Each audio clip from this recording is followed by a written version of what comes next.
Assalamualaikum warahmatullahi wabarakatuh. Welcome back on my channel. Selamat pagi semuanya, everyone. Selamat weekend untuk yang sedang weekendan. Selamat hari Minggu.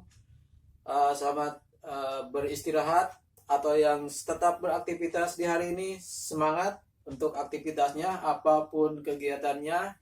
Yang penting kita semangat dan selalu berdoa untuk kelancaran aktivitas tersebut. Oke everyone, kali ini di pagi ini kita akan melanjutkan bahasan kita mengenai tesis, dan kali ini di hari ini adalah udah sampai di past future continuous tense. Alhamdulillahirobbilalamin. Oke everyone, sebelum kita lanjut ke bahasan biasa, saya akan mengajak rekan-rekan yang sudah sering mengunjungi channel ini tapi belum bergabung dan belum subscribe, segera subscribe agar bisa terus belajar bareng di sini. Dan bagi rekan-rekan yang sudah lama subscribe on my channel, terima kasih banyak untuk dukungan kalian semuanya. Amin ya Allah ya Rabbal Alamin. Terima kasih semuanya. Everyone, pada kesempatan kali ini kita akan lanjutkan bahasan kita mengenai tenses ini, yaitu di past future continuous tense, kalimat positif, negatif, dan interrogatif. Oke, sebelum kita lanjut, kita akan kasih kisi-kisi about past future continuous tense. Apa itu yang dimaksud dengan past future continuous tense?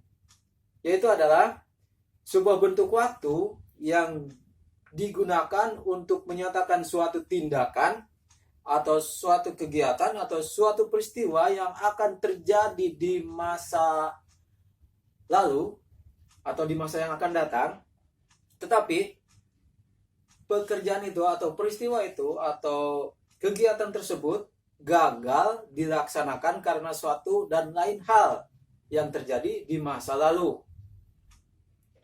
Itu ya. Atau dengan kata lain, kegiatan tersebut atau tindakan tersebut atau peristiwa tersebut gagal dilaksanakan karena suatu dan lain hal. Itu adalah kisi-kisinya ya. Dan di sini saya sudah memberikan rumus untuk past future continuous tense ini seperti ini: subject, word, plus be, plus verb 1, plus ing, plus object. Ini untuk kalimat positifnya. Dan untuk kalimat negatifnya, subject, plus word, plus not, plus be, plus verb 1, plus ing, plus object.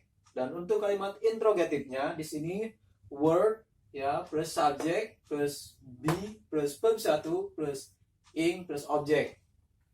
Everyone,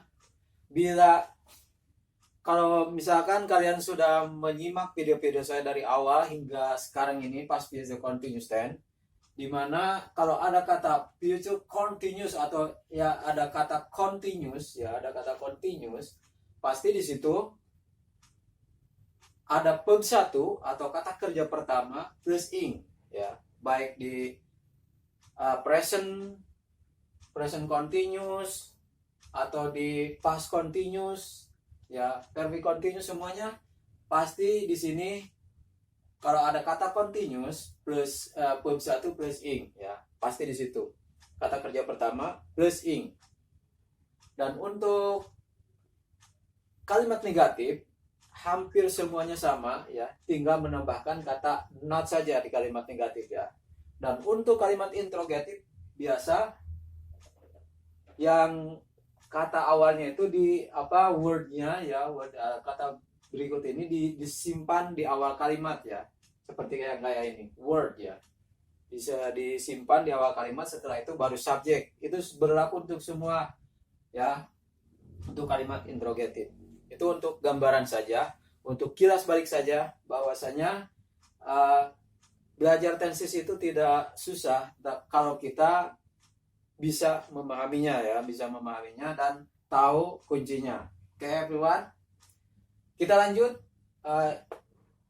Kalau tadi ini mengenai rumusnya, dan kita akan coba memberikan beberapa contoh di kalimatnya, ya, dalam penerapan dalam kalimatnya. Kita lihat di sini, kita akan membuat contoh kalimat sesuai dengan rumus yang telah saya kasih di sini. Yang pertama adalah untuk kalimat positifnya ya, rumus kalimat suatu positif. Di sini ada subjeknya I, you, we, they, he, she, it. Ya, I, you, we, they, he, she, it. Ingat yang kita bahas tadi bahwa past future continuous tense itu adalah suatu tindakan atau suatu peristiwa atau kegiatan yang akan terjadi di masa depan, tetapi kegiatan tersebut atau peristiwa tersebut gagal dilaksanakan karena suatu dan lain hal. Seperti ini contohnya. Misalkan, I would be visiting to your house yesterday, but I didn't because I got sick. Ya, saya akan mengunjungi rumah kamu kemarin itu ya, tetapi saya tidak bisa pergi sebab tiba-tiba saya sakit. Nah ini kan suatu peristiwa yang tadinya akan dilaksanakan, tetapi karena dia tiba-tiba sakit, maka rencana dia untuk berkunjung ke rumah itu gagal karena satu dan lain hal. Nah, satu dan lain halnya itu adalah karena dia tiba-tiba merasa sakit. I got sick. Oke. Itu untuk subjek I. Ini sama saja kalau misalkan kita menggunakan you. You would be visiting to your house yesterday, but I didn't because I got sick. Ya. Kalau kita menggunakan we would be visiting to your house yesterday, but I didn't because I got sick. Sama saja. Kalau they, sama saja ya. They would be visiting to your house yesterday, but I didn't because I got sick. Kalau he, sama saja. He would be visiting to your house yesterday, but I didn't because I got sick. Sama. She atau it juga sama. Ya. Itu rencananya gagal karena suatu dan lain hal. Itu untuk kalimat positifnya. Bagaimana untuk kalimat negatifnya? Oke, kita simak contoh berikutnya sesuai dengan rumus yang sudah saya kasih. Untuk kalimat negatif. Misalkan ini I would not be coming late if I went by motorcycle. Ya. Saya tidak akan datang terlambat bila seandainya saya perginya menggunakan sepeda motor. Karena mungkin dia perginya jalan kaki, makanya dia terlambat. Nah, dia mengumpamakan kalau saya perginya menggunakan motorcycle atau sepeda motor, dia tidak. Ya. Seperti itu. Ini adalah subjeknya pakai I. Ya. I would not be coming late if I went by motorcycle.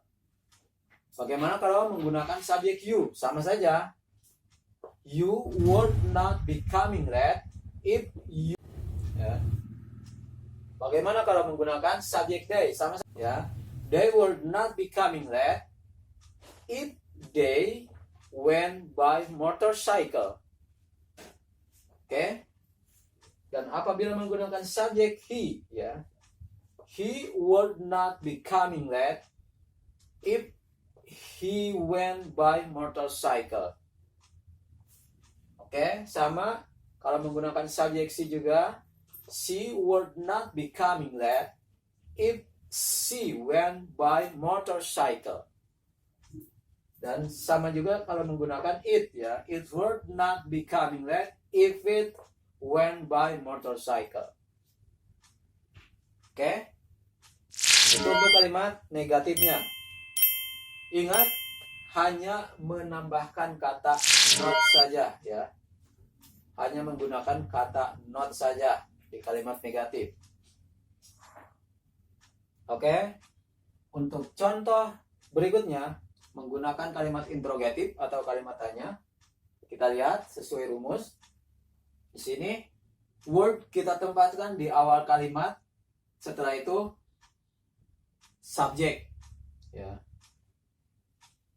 Contohnya seperti ini. Would I be borrowing me your book? Ya. Would I be borrowing me your book? Atau misalkan di sini menggunakan subjek you. Would you be borrowing me your book? Ya. Sama saja kalau misalkan would we be borrowing me your book?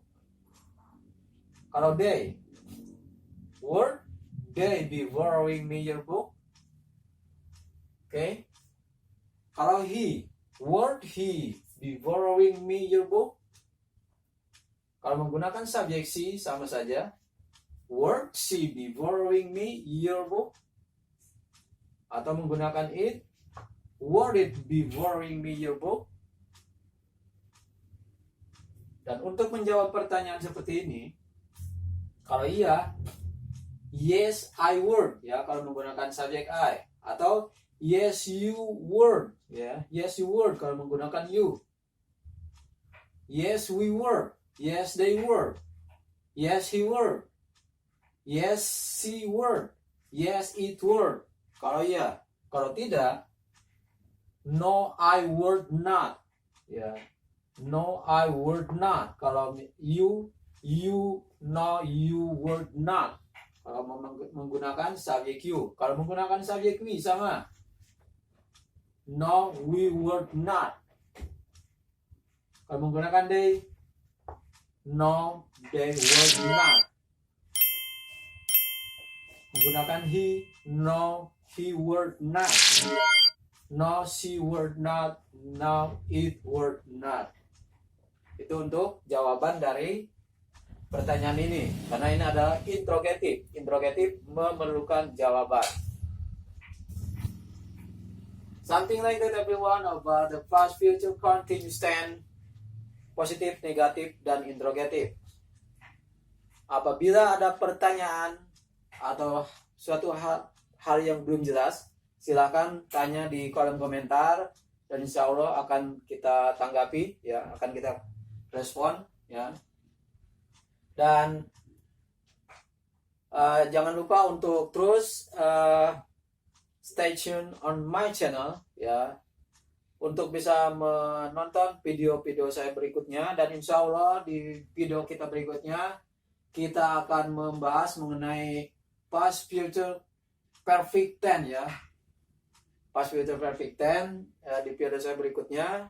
Oke, selamat beraktivitas untuk hari ini. Tetap semangat dan selalu jaga kesehatan. Semoga semua aktivitas yang kalian dan kita kerjakan di hari ini selalu lancar dan selalu berkah. Amin ya Allah ya Rabbal Alamin. Oke, see you on my next video. Assalamualaikum warahmatullahi wabarakatuh.